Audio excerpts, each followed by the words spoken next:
दोस्तों नमस्कार, आपका स्वागत है अपने YouTube चैनल पर। आज हम लोग देखेंगे प्राचीन भारत अर्थात इतिहास के अंतर्गत कुछ टॉपिक हैं जिनके एमसीक्यूज कंप्लीट करेंगे। जैसे हम लोग टॉपिक देखेंगे हड़प्पा एवं सिंधु सभ्यता पर आधारित प्रश्न, भारत की वैदिक संस्कृति या सभ्यता पर आधारित, धार्मिक आंदोलन के स्वरूप के कारण अर्थात बौद्ध धर्म और जैन धर्म पर एमसीक्यूज, मौर्य साम्राज्य पर एमसीक्यूज। ये विभिन्न प्रकार के टॉपिक हैं, चाहे उत्तर गुप्त काल हो या वर्धन वंश हो, गुप्तकालीन सभ्यता हो, सभी पर हम लोग एमसीक्यूज आज करेंगे। आइए डियर स्टूडेंट, टाइम ना बर्बाद करते हुए फर्स्ट क्वेश्चन देखते हैं क्या है। निम्नलिखित में से किसकी चाल्कोलिथिक एज कहा जाता है, अर्थात किसे चाल्कोलिथिक एज कहा जाता है? पुरापाषाण युग, नवपाषाण युग, ताम्रपाषाण युग, लौह युग। तो इसका जो करेक्ट आंसर हो जाएगा वह हो जाएगा ताम्रपाषाण युग। देखिए दोस्तों, ताम्रपाषाण युग या तामा युग चाल्कोलिथिक ये नवपाषाण युग के बाद शुरू होता है, लगभग 5000 ईसा पूर्व के आसपास। साथ ही इसे कांस्य युग का ही एक भाग माना जाता है। इस काल में मनुष्य पत्थर के औजार से तांबे के औजार उपयोग करने लगता है, अर्थात इतनी चीजें उसके अंदर परिवर्तित होती हैं। अगला प्रश्न 2 नंबर है, भीमबेटका या भीमबेटका किसके लिए प्रसिद्ध है? गुफाओं के शैल चित्र के लिए, खनिज के लिए, बौद्ध प्रतिमाएं के लिए, सोन नदी के उद्गम स्थल के लिए। तो इसका जो करेक्ट आंसर हो जाएगा गुफाओं के शैल चित्र के लिए। देखिए, भीमबेटका की गुफाएं मध्य प्रदेश के रायसेन जिले में हैं। ये पाषाणी आश्रय मध्य भारतीय पठार के दक्षिणी छोर पर विंध्य पर्वतमाला के तलहटी में है। Doctor VS. वाकाणकर, जो कि प्रख्यात क्या है, पुरातत्वविद में से एक हैं, उन्होंने 1958 में इन गुफाओं की खोज की थी। भीमबेटका शब्द अर्थात भीम वाटिका से बना है। इन गुफाओं का नाम महाभारत के 5 पांडवों में से एक भीम के नाम पर रखा गया। भीमबेटका का अर्थ होता है भीम के बैठने का स्थान। भीमबेटका का दोस्तों अर्थ होता है भीम के बैठने का स्थान। अगला प्रश्न 3 नंबर है, सूची प्रथम को सूची द्वितीय से सुमेलित कीजिए। देखिए, सूची प्रथम में क्या है? गुप्त, चंदेल, चालुक्य, पल्लव। सूची द्वितीय में बादामी, पन्मैले, खजुराहो, देवगढ़। इसका जो करेक्ट आंसर होगा वह हो जाएगा ऑप्शन फर्स्ट। देखिए कैसे दोस्तों, अब आप लोग देखें, जैसे गुप्त, जो गुप्त हैं दोस्तों, ये संबंध रखते थे किससे? ये संबंध रखते थे देवगढ़ से। तो आप ए के सामने 4 लिख सकते हैं। क्या लिख सकते हैं? ए के सामने 4 लिख सकते हैं। बात करें चंदेल की, तो चंदेल जो है ये खजुराहो से संबंध रखते थे। यहाँ पर आप 3 लिख सकते हैं। अब बात करें चालुक्य, जो चालुक्य थे ये संबंध रखते थे बादामी से, तो यहाँ पर आप 1 लिख सकते हैं। अब बचा क्या? पल्लव, पल्लव थे पन्मैले, अर्थात यहाँ पर आप 2 लिख सकते हैं। थोड़ी सी अगर जानकारी लेना चाहें, देखिए ये वंश एवं स्थाई का सही संबंध था। जैसे गुप्त वंश देवगढ़ से संबंध रखते हैं, चंदेल खजुराहो से, और चालुक्य बादामी से, पल्लव पन्मैले से संबंध रखते हैं। अगला प्रश्न देखेंगे क्या है। अगला प्रश्न अपने पास 4 नंबर, स्वप्न वासवदत्ता के लेखक कौन है? बताइए दोस्तों, स्वप्न वासवदत्ता के लेखक कौन है? कालिदास, भास, भवभूति, राजशेखर। तो करेक्ट आंसर हो जाएगा भास। देखिए, सबसे पहले संपूर्ण नाटक रचने का श्रेय भास को है। स्वप्नवास दत्ता भास की प्रमुख रचनाओं में से एक है। यह रचना उदयन एवं वासवदत्ता की कथा पर आधारित है। भास कालिदास के पूर्ववर्ती थे। गणपति शास्त्री ने भास के 13 नाटकों की खोज निकाली है, अर्थात खोज निकाला है कितने? 13 नाटकों को खोज निकाला है। अभिषेक, प्रत्याग्यो, गंधार, रायण तथा उरुभंग भी इनकी प्रसिद्ध रचनाएं हैं। कालिदास ने अभिज्ञान, शाकुंतलम, मेघदूत, कुमार संभव तथा रघुवंश की रचना की, जबकि भवभूति ने मालती माधव उत्तर रामचरित की रचना की है। राजशेखर के प्रमुख ग्रंथों में बाल रामायण, कर्पूर मंजरी, काव्य मीमांसा आदि है। राजशेखर की प्रमुख रचनाओं में क्या क्या है? बाल रामायण, कर्पूर मंजरी, काव्य मीमांसा आदि हैं। अगला प्रश्न अपने पास 5 नंबर। हर्ष के काल में भू राजस्व की सीमा थी 1/10 से 1/16, 1/6 से 1/10, 1/4 से 1/6, 1/3 से 1/4। तो इसका जो करेक्ट आंसर हो जाएगा ऑप्शन सेकेंड हो जाएगा 1/6 से 1/10। हर्ष के साम्राज्य में राजस्व को 4 भागों में विभाजित किया गया था। पहला भाग राजा पर खर्च किया जाता था, दूसरा भाग विद्वानों पर खर्च किया जाता था, तीसरा भाग सरकारी कर्मचारियों पर खर्च किया जाता था और चौथे भाग को धार्मिक गतिविधियों पर खर्च किया जाता था। राजस्व का मुख्य स्रोत भूमि की उपज का छठा हिस्सा होती थी। कुछ अन्य कर बंदरगाहों, घाटों आदि पर लगाए गए थे। शाही भूमि से प्राप्त लाभ, खदानों और जागीरदारी से अर्जित शाही खजाना भी राजस्व के स्रोत थे। अगला प्रश्न हम लोग 6 नंबर देखेंगे क्या है। देखिए फटाफट दोस्तों। पुरापाषाण काल में आदि मानव के मनोरंजन के साधन थे। अर्थात पुरापाषाण काल में आदि मानव के मनोरंजन के साधन क्या होते थे? शिकार, जुआ, संगीत, घुड़सवारी। तो करेक्ट आंसर हो जाए शिकार। देखिए दोस्तों, पुरापाषाण युग में आदि मानव का मनोरंजन का साधन शिकार था। जिस समय आरंभिक मानव पत्थर का प्रयोग करता था, उस समय को पुरातत्वविदों ने पुरापाषाण काल नाम दिया है। यह शब्द प्राचीन और पाषाण, पाषाण का दोस्तों मतलब होता है पत्थर। तो इससे यह किससे बना है? यह शब्द प्राचीन और पाषाण से बना है। यह वह काल था जब मनुष्य ने पत्थरों का प्रयोग सबसे अधिक किया। पुरातत्वविदों के अनुसार पुरापाषाण काल की अवधि 20 लाख साल पूर्व से 12,000 साल पहले तक रही है। इस युग को 3 भागों में बांटा गया: आरंभिक, मध्य और उत्तर पुरापाषाण युग। आरंभिक, मध्य और उत्तर पुरापाषाण युग। अगला प्रश्न है 7 नंबर। देखिए क्या है। ताम्राश्यम या ताम्रपाषाण काल, जिसको क्या कहते हैं? चाकोलिथिक कहते हैं। एज में महाराष्ट्र के लोग मृतकों के घर के फर्श के नीचे किस तरह रखकर दफनाते थे? उत्तर से दक्षिण की ओर, पूर्व से पश्चिम की ओर, दक्षिण से उत्तर की ओर, पश्चिम से पूर्व की ओर। तो करेक्ट आंसर हो जाएगा ऑप्शन फर्स्ट, उत्तर से दक्षिण की ओर। महाराष्ट्र की ताम्रपाषाण कालीन संस्कृति के नेवासा, दायमाबाद, कोठे, चंदोली, इनाम गांव आदि पुरा स्थलों में घरों से मृतकों की अस्थि कलश में रखकर उत्तर से दक्षिण स्थिति में घरों के फर्श के नीचे दफनाए जाने के साक्ष्य मिले हैं। कब्र में मिट्टी की हड्डियां और तांबे की कुछ वस्तुएं भी रखी जाती थी। अगला प्रश्न है 8 नंबर। पुलकेशिन प्रथम का वादामी शिलालेख शक वर्ष 465 का दिनांकित है। यदि इसे विक्रम संवत में दिनांकित करना हो तो वर्ष क्या होगा? 601, 300, 330, 407। करेक्ट आंसर हो जाएगा 601।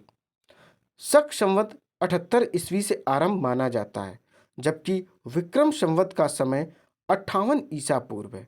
अतः यदि बादामी शिलालेख को विक्रम संवत में दिनांकित करना हो तो 465 प्लस 78 प्लस 58 प्लस 601 होगा, अर्थात 601 विक्रमी अंकित करना होगा। अगला प्रश्न है 9 नंबर। निम्नलिखित में से किसकी चाल्कोलिथिक एज कहा जाता है? पुरापाषाण युग, नवपाषाण युग, ताम्रपाषाण युग, लौह युग। तो इसका करेक्ट आंसर हो जाएगा ताम्रपाषाण युग। देखिए दोस्तों, यह नवपाषाण युग के बाद शुरू होता है, लगभग 5000 ईसा पूर्व के आसपास। साथ ही इसे कांस्य युग का एक भाग माना जाता है। इस काल में मनुष्य पत्थर के औजार से तांबे के औजार उपयोग करने लग गया था, अर्थात सीख गया था। अगला प्रश्न है 10 नंबर। दक्षिण भारत के संदर्भ में एरी पत्ती का अर्थ था जलाशय की भूमि, चारागाह की चारागाह की भूमि, जंगली भूमि और इनमें से कोई नहीं। तो करेक्ट आंसर हो जाएगा जलाशय की भूमि।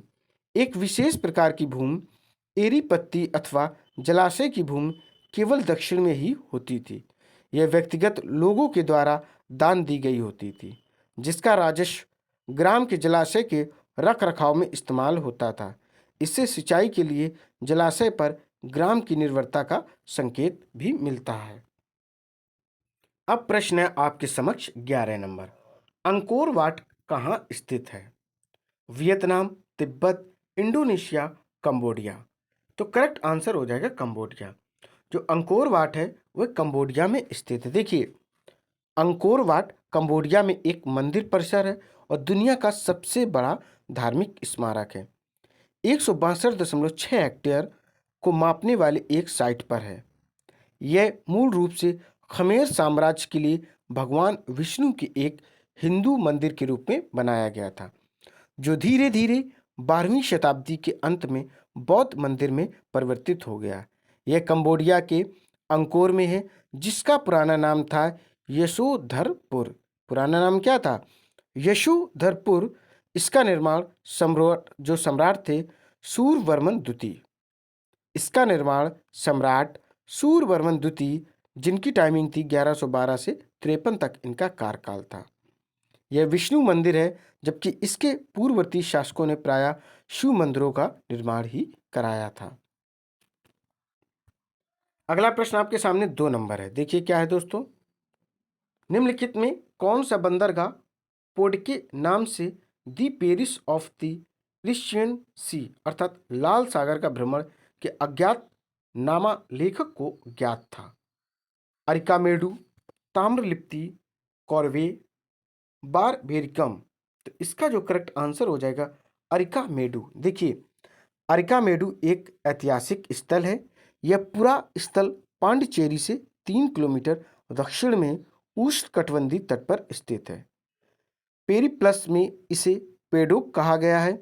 इस जगह उत्खनन में पुरातन कालीन रोमन चीजें मिली हैं। कैसी मिली हैं? रोमन चीजें इससे प्राप्त हुई हुई हैं। अगला प्रश्न 13 नंबर है। निम्नलिखित में से कौन सा एक प्राचीन भारत में व्यापारियों का निगमन था? चतुर्वेदी मंगलम, परिषद, अष्टदिग्गज, मणिग्राम। तो करेक्ट आंसर हो जाएगा इसका मणिग्राम। प्राचीन भारत में व्यापारियों का जो निगम होता था वह मणिग्राम माना जाता था। क्या माना जाता था? मणिग्राम। अगला प्रश्न आपके पास 14 नंबर है। बोरोबुदुर किसका स्थल है? फर्स्ट ऑप्शन है जावा में 12वीं शताब्दी ईस्वी में निर्मित विष्णु और शिव का एक विशालकाय मंदिर। सेकंड ऑप्शन है जावा में 8वीं शताब्दी ईस्वी में निर्मित एक वृहद स्तूप। और थर्ड ऑप्शन है तमिलनाडु में एक चोल राजा का भव्य महल। और फोर्थ ऑप्शन है गुजरात में एक जैन मठ। तो इसका जो करेक्ट आंसर हो जाएगा वह हो जाएगा ऑप्शन सेकंड, जावा में 8वीं शताब्दी ईस्वी में निर्मित एक वृहद स्तूप।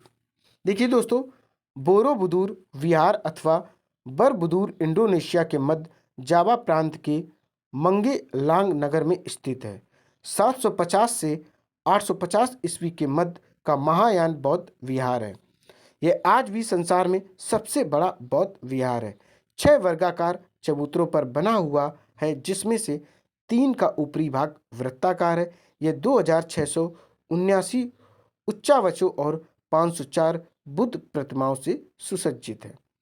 इसके केंद्र में स्थित प्रमुख गुंबद के जो प्रमुख केंद्र में क्या उपस्थित है? गुंबद है। और गुंबद के चारों ओर स्तूप वाली 72 बुद्ध प्रतिमाएं हैं। यह विश्व का सबसे बड़ा और विश्व के महानतम बौद्ध मंदिरों में से एक है।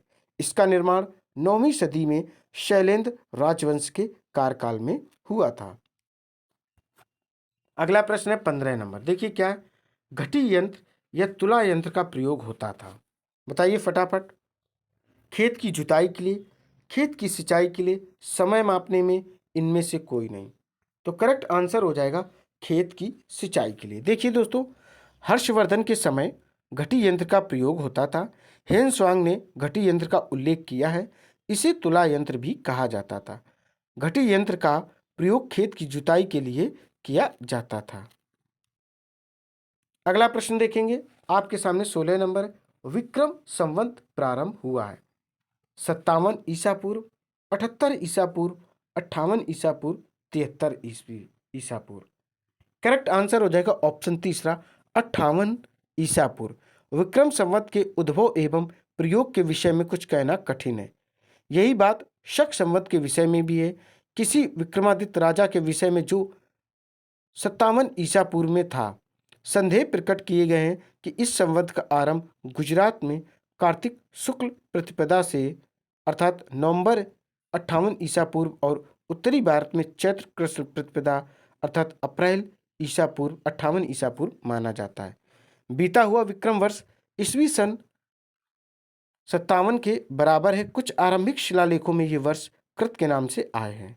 लूसेंट के अनुसार शकों पर विजय के उपलक्ष्य में 58 ईसा पूर्व से एक नया संवत विक्रम संवत के नाम से प्रारंभ हुआ। उसी समय से विक्रमादित्य एक लोकप्रिय उपाधि बन गई, जिसकी संख्या भारतीय इतिहास में 14 तक पहुंच गई है। तो जो विक्रम संवत है वह दोस्तों स्टार्ट हुआ था 58 ईसा पूर्व। कब? 58 ईसा पूर्व।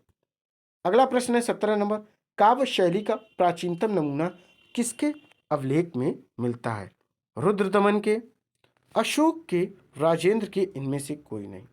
तो करेक्ट आंसर हो जाएगा ऑप्शन फर्स्ट रुद्रदमन के। देखिए रुद्रदमन का जूनागढ़ अभिलेख अपनी शैली की रोचकता, भाव प्रवणता एवं हृदय वर्जन के लिए प्रसिद्ध है।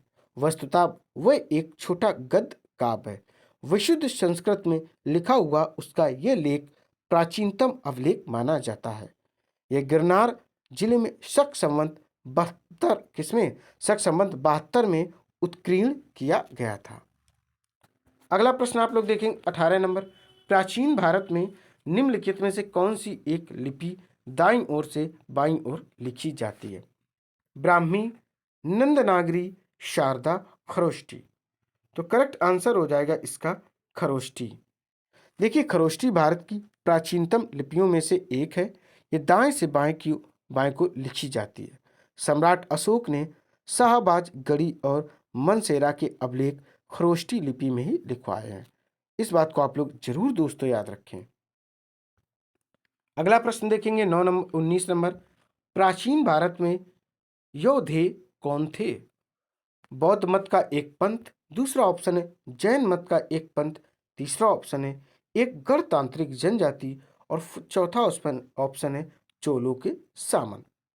तो करेक्ट आंसर हो जाएगा ऑप्शन थर्ड एक गणतांत्रिक जनजाति। देखिए दोस्तों योधे देश झेलम और सिंधु नदी के बीच का भाग है, जहां प्राचीन काल में योधे गढ़ का राज्य था। कनिंघम के अनुसार योधे देश सतलज के दोनों तटों पर विस्तृत था। समुद्रगुप्त की प्रयाग परिस्थिति में भी योधियों का उल्लेख मिलता है। अगला प्रश्न है 20 नंबर। कौन सही सुमेलित नहीं है? वाग्भट, अष्टांग हृदय, कामदंक, नीतिसार, विशाखदत्त, मुद्रा राक्षस, भर्तहरि, मेघदूतम। तो करेक्ट आंसर हो जाएगा भर्तहरि मेघदूतम। देखिए वाग्भट, अष्टांग हृदय, कामदंक, नीतिसार, विशाखदत्त, मुद्रा राक्षस।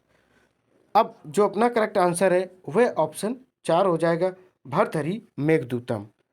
मेघदूतम महाकवि कालिदास द्वारा रचित विख्यात दूत काव्य है। इसमें एक पक्ष की कथा है जिसे कुबेर अलकापुरी से निष्कासित कर देता है।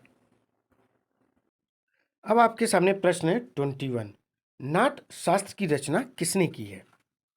वसुमित्र ने, अश्वघोष ने, भरत मुनि ने, वात्स्यायन ने। तो करेक्ट आंसर हो जाएगा भरत मुनि। नाटकों के संबंध में शास्त्रीय जानकारी को नाट शास्त्र कहते हैं। इस जानकारी का सबसे पुराना ग्रंथ भी नाट शास्त्र के नाम से ही जाना जाता है, जिसके रचयिता भरत मुनि थे।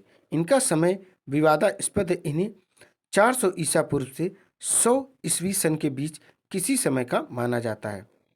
भरत बड़े प्रतिभाशाली थे। इतना स्पष्ट है कि भरत मुनि नाट्यशास्त्र के गहन जानकार और विद्वान थे। इनके द्वारा रचित ग्रंथ नाट्य शास्त्र, भारतीय नाट्य और काव्य शास्त्र का आदि ग्रंथ था।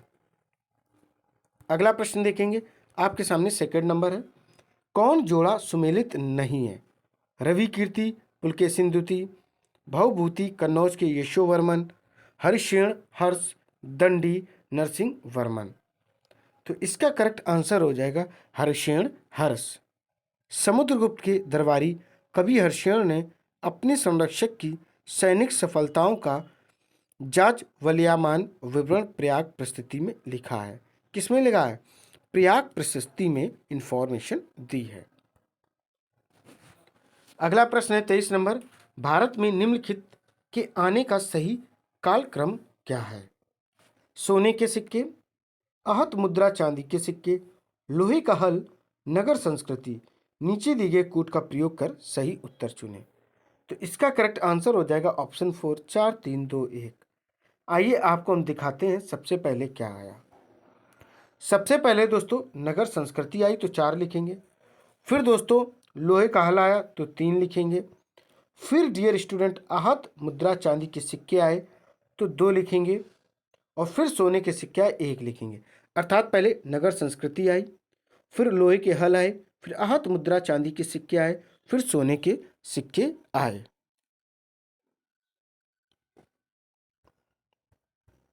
अगला प्रश्न है, देखिए 24 नंबर है दोस्तों। क्या है? प्राचीन कालीन भारत में हुई वैज्ञानिक प्रगति के संदर्भ में निम्नलिखित में से कौन से कथन सही हैं?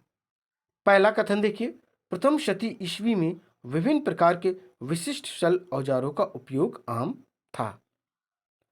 दूसरा देखिए कथन, तीसरी शती ईस्वी के आरंभ में मानव शरीर के आंतरिक अंगों के प्रत्यारोपण शुरू हो गए थे। तीसरा देखिए कथन, 5वीं शती ईस्वी के कोण के ज्या का सिद्धांत ज्ञात किया था, अर्थात साइन थीटा कॉस थीटा, जिसको आप लोग ट्रिग्नोमेट्री भी कहते हैं। चौथा कथन है 7वीं शती ईस्वी में चक्री चतुर्भुज, जिसको साइक्लिक क्वाड्रिलेटरल्स कहते हैं, का सिद्धांत ज्ञात हुआ था। तो इसका जो करेक्ट आंसर हो जाएगा वो हो जाएगा दोस्तों थर्ड ऑप्शन 1 3 एंड 4। देखिए कैसे। पहला आप देखिए, प्रथम शती ईस्वी में विभिन्न प्रकार के विशिष्ट सल औजारों का उपयोग आम था। बिल्कुल, ऑपरेशन के समय जो भी औजार थे वो सब इस टाइम आ गए थे। इसके बाद दूसरा दोस्तों गलत है। इसमें क्या है? मानव शरीर के आंतरिक अंगों को प्रत्यारोपण नहीं दोस्तों, शरीर के किसी भी अंग को हम दूसरे अंग में अर्थात किसी के दूसरे शरीर में सेट नहीं कर पाते थे, यह विधि ज्ञात नहीं थी। तीसरा देखिए, 5वीं शती ईस्वी में कोण के ज्यास का सिद्धांत आ गया था, ट्रिग्नोमेट्री आ गई थी। चौथा देखिए, 7वीं शती ईस्वी में चक्री चतुर्भुज का सिद्धांत भी आ गया था। अब दोस्तों आगे बढ़ेंगे। अगला प्रश्न है 25 नंबर। तांबे के सिक्के जारी करने वाला पहला गुप्त शासक कौन था? चंद्रगुप्त प्रथम, चंद्रगुप्त द्वितीय, रामगुप्त, स्कंदगुप्त। करेक्ट आंसर हो जाएगा रामगुप्त। देखिए दोस्तों, यह प्राचीन भारत में 3री से 5वीं सदी तक शासन करने वाले गुप्त राजवंश का राजा था।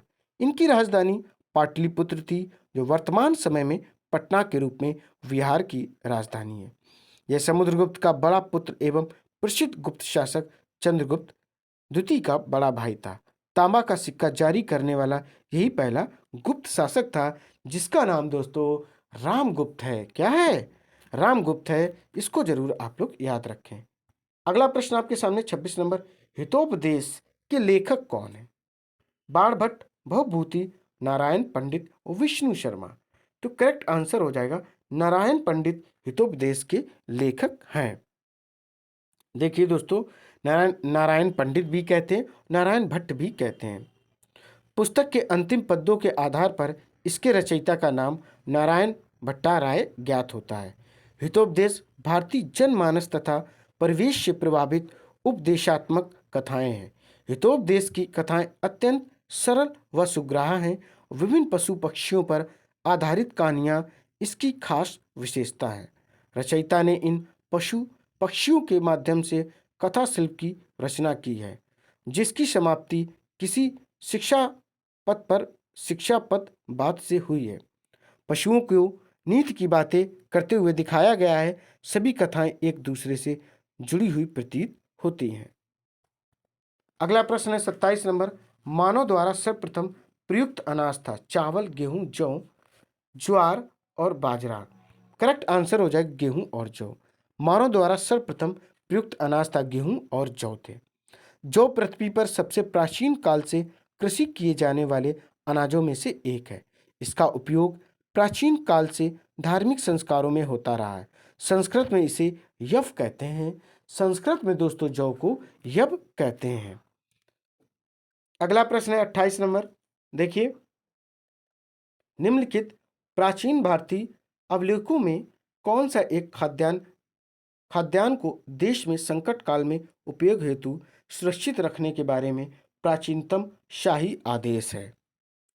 सोहगौरा ताम्रपत्र, दूसरा ऑप्शन है अशोक का रुमिनदेही स्तंभ लेख, और तीसरा है प्रयाग प्रशस्ति, चौथा है चंद्र का मेहरौली लौह स्तंभ लेख। इसका करेक्ट आंसर हो जाएगा ऑप्शन फर्स्ट, सोगौरा ताम्रपत्र। क्या हो जाएगा? सोगौरा। देखिए, सोगौरा ताम्रपत्र या ताम्र लेख एक ताम्रपट पर लेखबद्ध प्राचीन लेख है जो उत्तर प्रदेश में गोरखपुर के पास सोगौरा नामक स्थान से प्राप्त हुआ है। सोगौरा गोरखपुर से 65 किलोमीटर दक्षिण पूर्व में राप्ती नदी के किनारे स्थित है। इस ताम्रलेख की लिपि ब्राह्मी है और भाषा प्राकृत है। सोहगौरा का जो पुरा स्थल भारतीय लेखन कला की प्राचीनता को प्रमाणित करने वाला पहला अभिलेख प्रस्तुत करता है। इसमें अकाल एवं दुर्भिक्ष के समय जनता के उपयोग के लिए अन्न के 3 कोष्ठागारों के बनाने का वर्णन है। अगला प्रश्न है 29, मानव द्वारा सर्वप्रथम प्रयुक्त धातु कौन थी? सोना, चांदी, तांबा, लोहा। तो करेक्ट आंसर हो जाएगा तांबा। क्या हो जाएगा दोस्तों? तांबा। देखिए, मानव सभ्यता के इतिहास में तांबे का एक प्रमुख स्थान है क्योंकि प्राचीन काल में मानव द्वारा सबसे पहले प्रयुक्त धातुओं और मिश्र धातुओं में तांबा और कांसे, जो कि तांबे और टिन से मिलकर बनता है, का नाम हमेशा आगे आता है। अगला प्रश्न है अपने पास दोस्तों 30 नंबर, गुप्त वंश के निम्नलिखित शासकों को क्रम से लगाई। चंद्रगुप्त प्रथम, समुद्रगुप्त, चंद्रगुप्त द्वितीय, कुमारगुप्त, स्कंदगुप्त। तो इसका जो करेक्ट आंसर हो जाएगा दोस्तों वह हो जाएगा ऑप्शन फोर्थ, अर्थात दोस्तों चंद्रगुप्त प्रथम है, फिर उसके बाद समुद्रगुप्त है, फिर चंद्रगुप्त द्वितीय है, कुमारगुप्त है, स्कंदगुप्त है। पांचों के पांचों एक लाइन में लगे हुए हैं। चंद्रगुप्त प्रथम, उसके बाद समुद्रगुप्त, फिर चंद्रगुप्त द्वितीय, फिर कुमारगुप्त और लास्ट में स्कंदगुप्त आता है। इतना याद रखें आप लोग। अब अपने पास प्रश्न है 31, देखिए क्या है। न्यूमिस्मेटिक्स। न्यूमिस्मेटिक्स क्या है? प्राचीन पांडुलिपियों का अध्ययन, सिक्कों व धातुओं का अध्ययन, ताल पत्रों का अध्ययन, ताम्रपत्रों का अध्ययन। तो इसका करेक्ट आंसर हो जाएगा ऑप्शन सेकंड, सिक्कों व धातुओं का अध्ययन। देखिए दोस्तों, इसे हिंदी में मुद्रा शास्त्र कहते हैं। सिक्कों, कागजी मुद्रा आदि के संग्रह एवं उसके अध्ययन का विज्ञान है। मुद्रा शास्त्र इतिहास और संस्कृति को जानने का सर्वाधिक विश्वसनीय और दिलचस्प माध्यम है। मुद्राओं की धातु, शिल्प और प्रतीकों के माध्यम से उनका काल और मूल निर्धारण किया जाता है तथा उनके सूक्ष्म अध्ययन से उस समय के समाज की आर्थिक, सामाजिक और सांस्कृतिक अवस्था को जाना जा सकता है। अगला प्रश्न 32 नंबर है, देखिए क्या है। आधुनिक देवनागरी लिपि का प्राचीनतम रूप है खरोष्ठी, ब्राह्मी, प्राकृत, पाली। तो इसका जो करेक्ट आंसर हो जाएगा ब्राह्मी। ब्राह्मी लिपि भारत की प्राचीनतम लिपियों में से एक है। इसके प्रयोग के प्राचीन उदाहरण अशोक के अवलेखों के रूप में उपलब्ध हैं। ये बाएं से दाएं लिखी जाती है। देवनागरी लिपि की जड़ें प्राचीन ब्राह्मी परिवार में हैं। गुजरात के कुछ शिलालेखों की लिपि जो प्रथम शताब्दी से चौथी शताब्दी के बीच के हैं, नागरी लिपि से बहुत मेल खाती हैं। 7वीं शताब्दी और उसके बाद नगरी का प्रयोग लगातार देखा जा सकता है। यह ब्राह्मी की उत्तरी शैली वाली धारा की एक शाखा है। अब आपके पास प्रश्न है 33, निम्नलिखित अंग्रेजों में से कौन था जिसने सर्वप्रथम भगवत गीता का अंग्रेजी में अनुवाद किया था? William Jones, Charles Wilkinson, Alexander Cunningham और जॉन मार्शल। करेक्ट आंसर हो जाएगा सेकंड ऑप्शन, चार्ल्स विल्किंसन। देखिए दोस्तों, सर चार्ल्स विल्किंसन एक अंग्रेज भारतविद थे जो एशियाटिक सोसाइटी के संस्थापकों में से एक थे। उन्होंने ही सर्वप्रथम भगवत गीता का अंग्रेजी में अनुवाद किया था। पंचानन कर्माकार के साथ मिलकर उन्होंने पहला टाइपफेस विकसित किया। 1788 में वे रॉयल सोसाइटी के सदस्य चुने गए थे। अगला प्रश्न है 34। निम्नलिखित युग्मों में कौन एक सही सुमेलित नहीं है? कर्पूर मंजरी हर्ष, मालविकाग्निमित्र कालिदास, मुद्रा राक्षस विशाखदत्त, सौंदर्य आनंद, अश्वघोष। तो करेक्ट आंसर हो जाएगा कर्पूर मंजरी हर्ष। देखिए दोस्तों, जो कर्पूर मंजरी है, कर्पूर मंजरी संस्कृत के प्रसिद्ध नाटककार एवं काव्य मीमांसक राजशेखर द्वारा रचित है। राजशेखर ने कर्पूर मंजरी लिखी है, मालविकाग्निमित्र कालिदास ने लिखी है, मुद्रा राक्षस विशाखदत्त ने लिखी है, सौंदर्य आनंद अश्वघोष ने लिखी है। तो अपना फर्स्ट ऑप्शन क्लियर हो जाएगा। अगला प्रश्न है 35, जैसा कि आपके सामने है। प्राचीन भारत में देश की अर्थव्यवस्था में अत्यंत महत्वपूर्ण भूमिका निभाने वाली श्रेणी संगठन के संदर्भ में निम्नलिखित में से कौन सा कथन सही है? पहला कथन देखते हैं।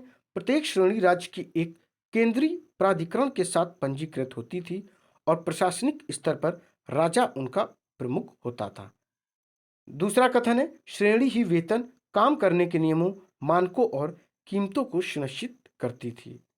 तीसरा, श्रेणी को अपने सदस्यों पर न्यायिक अधिकार होता था। निम्नलिखित कूटों के आधार पर सही उत्तर चुनें। देखिए दोस्तों, तो इसका जो करेक्ट आंसर हो जाएगा वह हो जाएगा ऑप्शन थर्ड। देखिए कैसे, आपके पास सेंटेंस दिए गए 3। तो सेंटेंस जो दूसरा है, श्रेणी ही वेतन, काम करने के नियमों और मानकों और कीमतों को सुनिश्चित करती, ये एकदम सही है। तो इसके सामने आप सही का टिक कर सकते हैं। और तीसरा जो सेंटेंस है वह यह है कि श्रेणी को अपने सदस्यों पर न्यायिक अधिकार होता था। बिल्कुल दोस्तों, यह भी क्लियर है एकदम। श्रेणी ही वेतन, काम करने के नियमों को, मानकों और कीमतों को सुनिश्चित करती है और श्रेणी को अपने सदस्यों पर न्यायिक अधिकार होता है। यही दो सेंटेंस इसके क्लियर है। अगला प्रश्न 36 है। किस पुस्तक का 15 भारतीय और 40 विदेशी भाषाओं में अनुवाद किया जा चुका है? हितोपदेश, अभिज्ञान शाकुंतलम, पंचतंत्र और कथा सरित सागर। करेक्ट आंसर हो जाएगा पंचतंत्र। देखिए दोस्तों, संस्कृत नीति संस्कृत नीति कथाओं में पंचतंत्र का पहला स्थान माना जाता है। यद्यपि यह पुस्तक अपने मूल रूप से नहीं रह गई है, फिर भी उपलब्ध अनुवादों के आधार पर इसकी रचना 3री शताब्दी ईसा पूर्व के आसपास निर्धारित की गई। इस ग्रंथ के रचयिता पंडित विष्णु शर्मा हैं। पंचतंत्र के रचयिता पंडित विष्णु शर्मा हैं। पंचतंत्र के रचयिता पंडित विष्णु शर्मा हैं। विश्व साहित्य में भी पंचतंत्र का महत्वपूर्ण स्थान है। इसका कई विदेशी भाषाओं में अनुवाद हो चुका है। इन अनुवादों में पहलवी भाषा का जो दिया गया है वो दिया गया करटक दमनक। करटक क्या दिया गया? करटक दमनक नाम का अनुवाद है। सबसे प्राचीन अनुवाद माना जाता है। विंटर नित्स के अनुसार जर्मन साहित्य पर पंचतंत्र का अधिक प्रभाव देखा जाता है। इसी प्रकार ग्रीक की ईस्प की कहानियों का तथा अरब की अर्मेनियन नाइट्स आदि कथाओं का आधार पंचतंत्र ही है। ऐसा माना जाता है कि पंचतंत्र का लगभग 50 विविध भाषाओं में अब तक अनुवाद हो चुका है और इसके लगभग 200 संस्करण भी हो चुके हैं। यही इसकी लोकप्रियता का परिचायक भी है। अगला प्रश्न है अपने पास 37। ईसा की प्रारंभिक सदियों में भारत तथा रोम के बीच घनिष्ठ व्यापारिक संबंधों की सूचना किस पुरास्थल की खुदाई से प्राप्त होती है? मदुरै, ताम्रलिप्ति, तोंडी, अरिकमेडु। तो इसका करेक्ट आंसर हो जाएगा अरिकमेडु। क्या हो जाएगा दोस्तों? अरिकमेडु। देखिए, अरिकमेडु एक ऐतिहासिक स्थल है।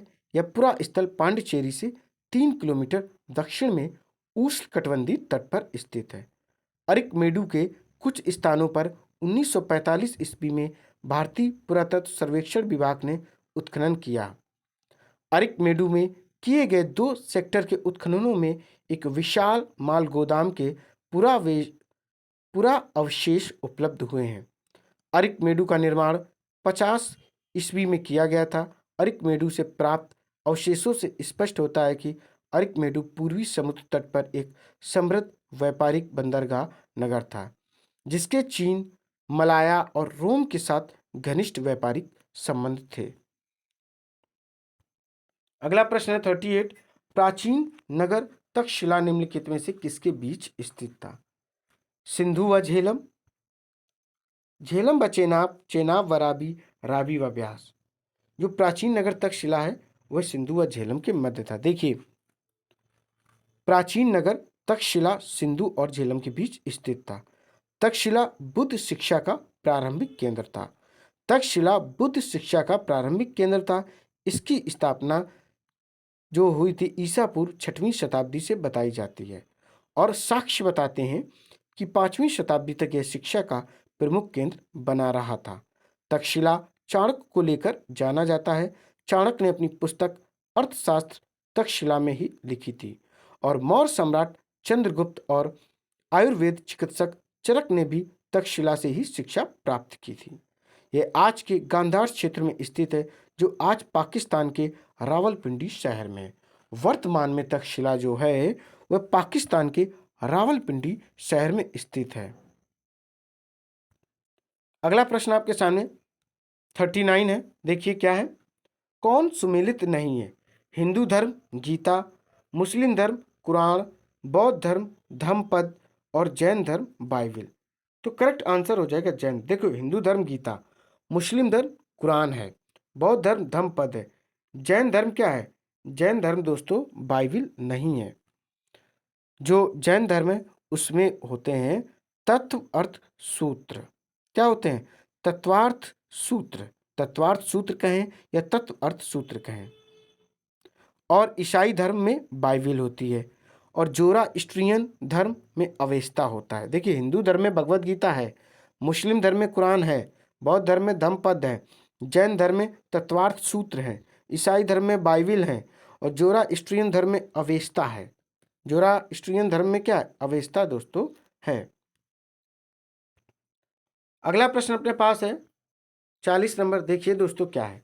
निम्नलिखित में से किस उभारदार मूर्ति शिल्प शिलालेख में अशोक के प्रस्तर रूप चित्र के साथ राणियों अशोक अर्थात राजा अशोक उल्लिखित है? कंगनहल्ली, सांची, सहबाजगढ़ी, सोहगोरा। तो करेक्ट आंसर हो जाएगा कंगनहल्ली। देखिए दोस्तों, सही उत्तर क्या है? ऑप्शन ए है कंगनहल्ली या कंगनाहल्ली भी कहते हैं। कर्नाटक के सन्नती से लगभग 3 किलोमीटर दूर है। यह एक महत्वपूर्ण बौद्ध स्थल है जहाँ एक प्राचीन महास्तूप बौद्ध स्थल मिला है।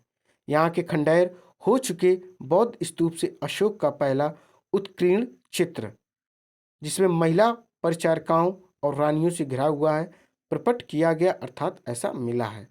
उत्खनन में पाए गए यहाँ की सबसे महत्वपूर्ण खोज में राजा अशोक नाम का एक पत्थर की नक्काशीदार स्लैब शामिल है। अब आपके सामने दोस्तों प्रश्न है 41।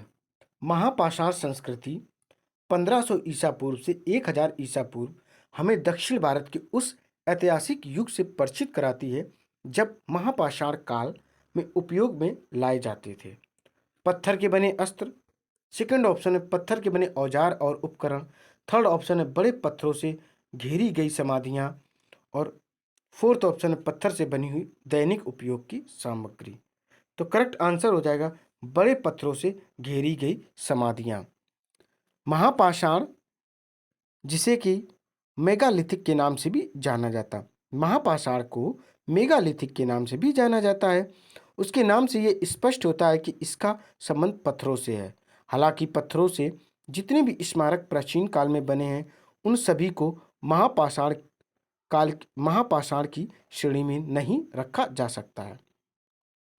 वैसे स्मारक जो विशाल पत्थरों से बने हैं केवल उन्हें ही महापाषाण के तहत रखा जा सकता है। दरअसल आवासीय इलाकों से काफ़ी दूर पर जो कब्रिस्तान में बड़े पत्थरों से समाधियां बनी हुई थीं, ये उन्हीं के सूचक हुआ करते थे। अगला प्रश्न अपने पास 2 नंबर है।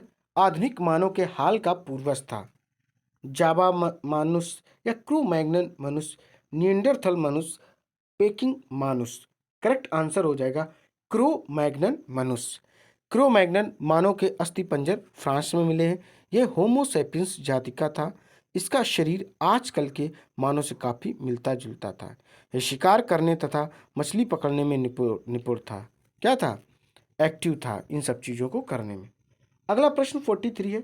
इतिहास के पिता की पदवी सही अर्थों में निम्न में से किससे संबंधित है? हेरोडोट्स, यूरोपिडीज, थ्यूस्टिडाइटिस, सुकरात। करेक्ट आंसर हो जाएगा हेरोडोट्स। हेरोडोट्स लगभग 494 ईसा पूर्व में फारसी साम्राज्य में पैदा हुआ था। रोमन वक्ता और लेखक सिसरो ने अपने प्रसिद्ध काम द हिस्ट्रीज के लिए उन्हें इतिहास का पिता कहा जाता है। यह टुकड़ा सबसे ज़्यादा विश्वसनीय इतिहास माना जाता है। हालांकि कुछ लोग इसे आलोचना करते हुए और हेरोडोट्स को झूठ का पिता कहते हैं। हेरोडोट्स 430 से 420 ईसा पूर्व के बीच में कुछ समय तक मर गया था। कुछ समय में दोस्तों यह मर गया था। अगला प्रश्न 44 है आपके सामने। बिहार महान धार्मिक केंद्र है। सिखों के लिए, जैनों के लिए, बौद्धों के लिए, इन सभी के लिए। तो इसका करेक्ट आंसर हो जाएगा इन सभी के लिए। सिखों के लिए भी है और जैनों के लिए भी है और बौद्धों के लिए भी दोस्तों यह है। देखिए, बिहार में हिंदू, मुसलमान, बुद्ध, जैन एवं सिख धर्म के अनेक महत्वपूर्ण तीर्थ स्थल हैं। इनमें गया हिंदू के लिए, मनेर एवं फुलवारी शरीफ मुसलमान के लिए, राजगीर वैशाली बोध गया बुद्ध के लिए, पावापुरी जैन के लिए और पटना साहिब सिख के लिए। गोलघर आदि उल्लेखनीय धार्मिक एवं भ्रमणीय स्थल हैं। अगला प्रश्न है, देखिए दोस्तों, किस बौद्ध मूल ग्रंथ में मौर्य सम्राट अशोक का विवरण शामिल है? विनय पिटक, सुत्त पिटक, अधिधम पिटक, महावंश। तो करेक्ट आंसर हो जाएगा महावंश। महावंश श्रीलंका का इतिहास ग्रंथ है। इस ग्रंथ की रचना भदंत महानामा द्वारा संभवतः 5वीं-6वीं शताब्दी में की गई थी। महावंश श्रीलंका का ग्रंथ है और इसकी जो रचना की थी भदंत महानामा ने की थी। महावंश बौद्धों का सुप्रसिद्ध बौद्ध ग्रंथ है। इसमें सम्राट अशोक तथा श्रीलंका में बौद्ध धर्म के प्रचार के बारे में विस्तृत सूचना महावंश से ही प्राप्त होती है। इस ग्रंथ में मगध के राजाओं की क्रमबद्ध सूची भी मिलती है। अगला प्रश्न है 46 नंबर। शून्य की खोज किसने की है? वरहमीर, आर्यभट्ट, भास्कर, इनमें से कोई नहीं। करेक्ट आंसर हो जाएगा आर्यभट्ट। शून्य का आविष्कार किसने और कब किया, ये आज तक कोई जानकारी छिपी हुई है, बट माना जाता है किसने की? आर्यभट्ट ने खोज की थी। अगला प्रश्न है 47 नंबर। उस स्रोत का नाम बताएं जो प्राचीन भारत के व्यापारिक मार्गों पर मौन है। संगम साहित्य, मिलिंद पन्हो, जातक साहित्य और उपयुक्त सभी। तो करेक्ट आंसर हो जाएगा मिलिंद पन्हो। मिलिंद पन्हो एक पाली ग्रंथ है जिसमें हिंद यवन शासक मिनांडर और बौद्ध भिक्षु नागसेन के मध्य वार्तालाप का वर्णन किया जाता है। इसमें व्यापारिक मार्गों का उल्लेख नहीं है। जातक ग्रंथ और संगम साहित्य में व्यापारिक मार्गों का विशद उल्लेख प्राप्त है। अगला प्रश्न देखेंगे, निम्न में से कौन सा नवीनतम समझा जाता है? हिडलबर्ग मानव, क्रू मैग्नन मानव, पिल्टगन मानव, निएंडरथल। तो करेक्ट आंसर हो जाएगा क्रू मैग्नन मानव। क्या? क्रू मैग्नन मानव। आगे बढ़ेंगे। अगला प्रश्न अपने पास 49 है। देखिए क्या है। बौद्ध, जैन एवं ब्राह्मण धर्मों में कौन सी धारणा एक जैसी थी? कर्मवाद का सिद्धांत, आत्मा की अनश्वरता, ईश्वर में विश्वास, कठोर तप, वैराग। करेक्ट आंसर हो जाएगा ऑप्शन फर्स्ट, कर्मवाद का सिद्धांत। कर्मवाद का सिद्धांत भारतीय दर्शन का विशिष्ट सिद्धांत है। संसार में कोई भी किसी को सुख दुख देने वाला नहीं है।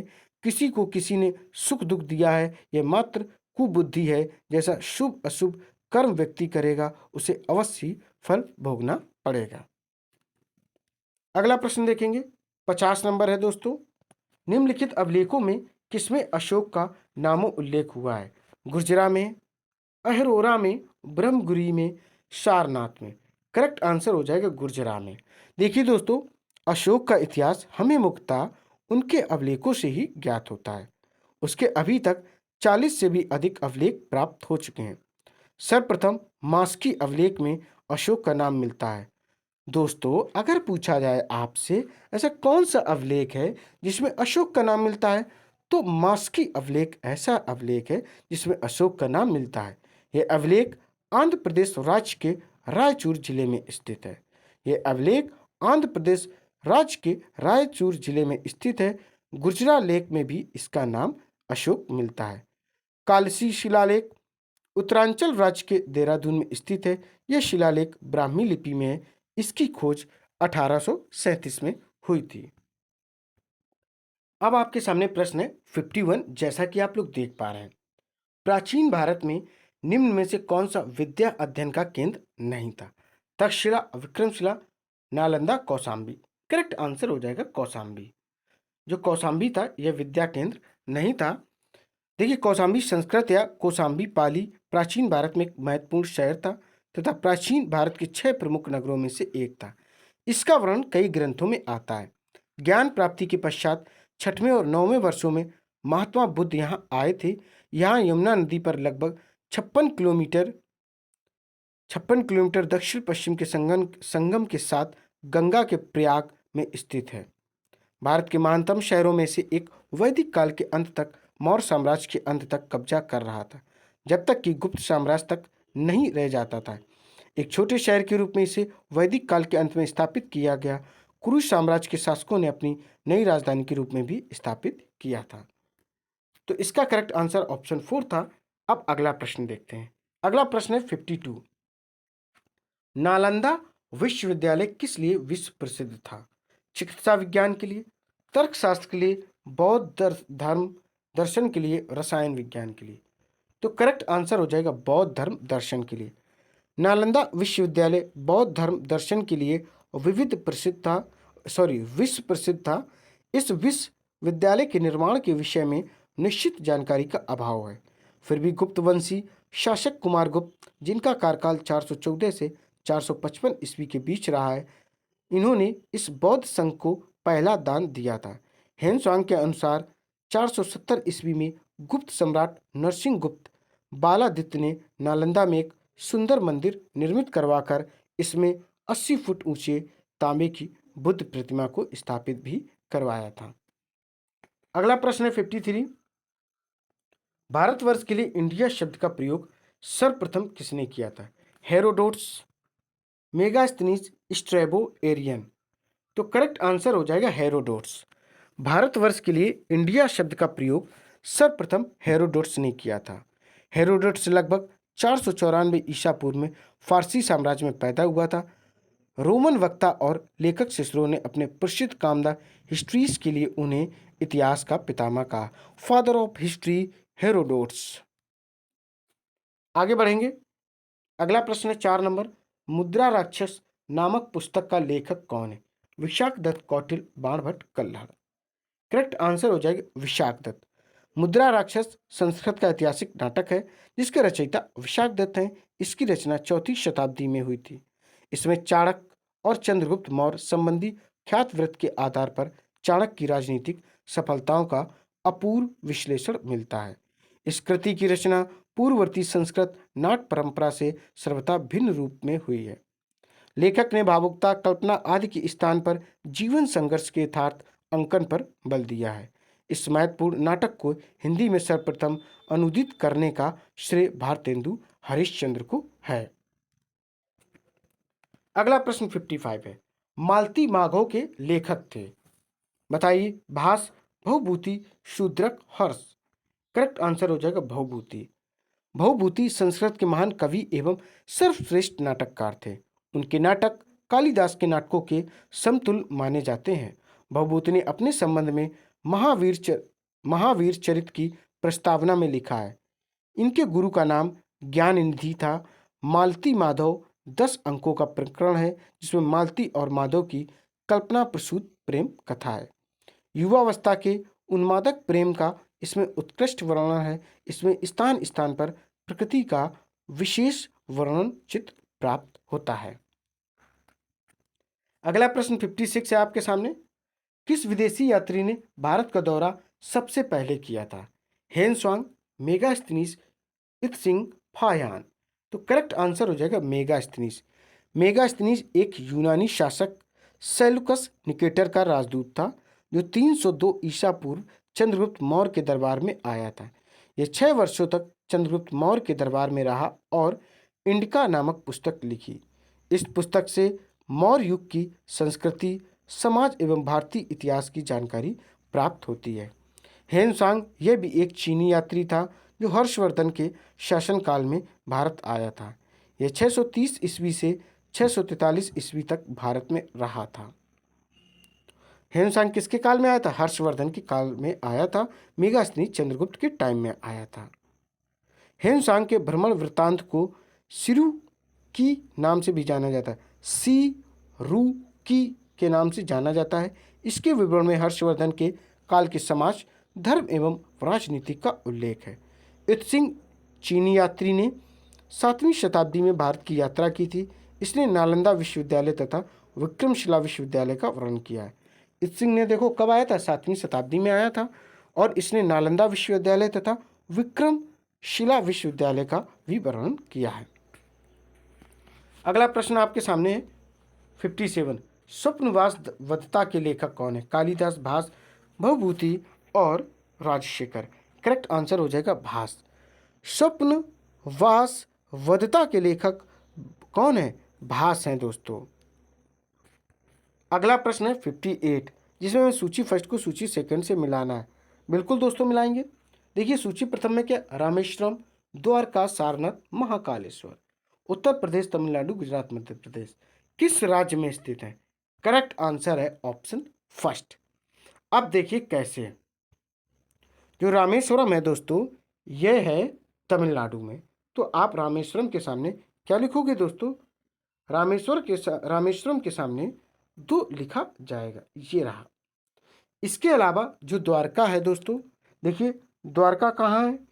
यह है, जो द्वारका है वह है दोस्तों गुजरात में। कहाँ है? गुजरात में। तो इसके सामने आप 3 लिख सकते हैं। अब सारनाथ की बात करें तो सारनाथ जो दोस्तों है वह है यूपी में। सारनाथ कहाँ? यूपी में। तो आप यहाँ पर 1 लिख सकते हैं। अब बचा महाकालेश्वर जो कि मध्य प्रदेश में है। यहाँ पर आप 4 लिख सकते हैं। देखिए दोस्तों रामेश्वरम कहाँ? तमिलनाडु में। द्वारका कहाँ है? गुजरात में। सारनाथ कहाँ है? यूपी में अर्थात उत्तर प्रदेश में। महाकालेश्वर मध्य प्रदेश में है। अब अगला प्रश्न देखते हैं। इसमें भी सूची फर्स्ट को सूची सेकंड से मिलाना है। बिल्कुल मिलाएंगे। राज्य है और राजधानी चेर, चोल, पांड, करयूर, वांजी, पुहर, कावेरीपट्टनम एवं उरियूर, कोकई एवं मदुरई। तो इसका जो करेक्ट आंसर हो जाएगा वो ऑप्शन फर्स्ट हो जाएगा। देखिए कैसे। चेर जो है, चेर की जो राजधानी करयूर या वांजी है तो आप 1 लिख सकते हैं। चोल की फुहर, कावेरीपट्टनम एवं उरियूर है क्योंकि चोल कहाँ थे? दक्षिण के थे। तो आप यहाँ पर 2 लिख सकते हैं। पांड, कोरकई एवं मदुरई। क्या? कोरकई एवं मदुरई। तो अर्थात यहाँ पर आप 3 लिख सकते हैं। अगला प्रश्न है अपने पास 60 नंबर। क्या है दोस्तों?